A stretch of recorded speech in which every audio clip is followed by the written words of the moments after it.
Hi Julie, Dave here in Boulder. Hey, I was just thinking about the big trip that we're going to take to Italy and climbing up some of those large mountains, and I wanted to give some tips to some of the people that might be thinking about signing up for the camp, and I know we've got a few slots still available.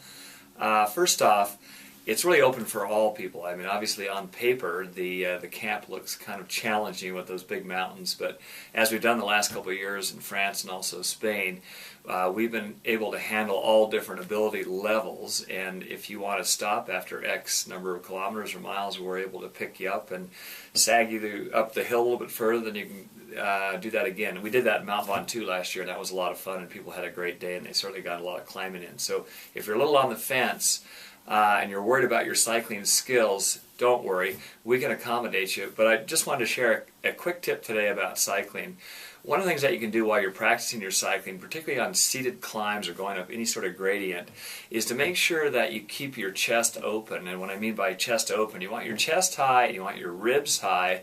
And if we think of your lower ribs and that little bony prominence on your hip, that really big prominent bone called your iliac crest, we want to try to keep the lower rib and the iliac crest, that space, as open as we can.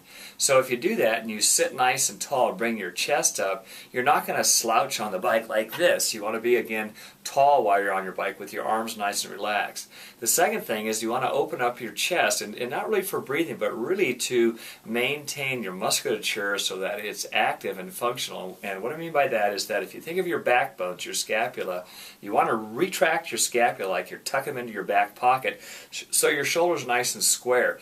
Don't be rounded when you're on the bike like this. Don't ride like an old man. Make sure you sit tall, shoulders are nice and relax these upper traps so you're not sticking your shoulders in your ears when you're going up.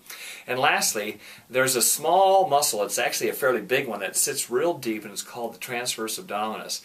And without giving the anatomical details of it, if you can just think about kind of tightening up your pants as if you're trying to pull up a tight pair of pants, and as you do that, you draw your belly in towards your spine.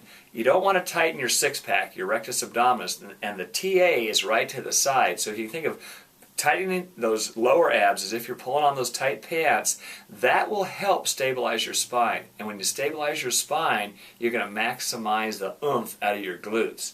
So sit tall, draw that TA in, make sure that you're breathing, not holding your breath, keep your chest up high, shoulders lightly retracted, and you're going to climb like a demon.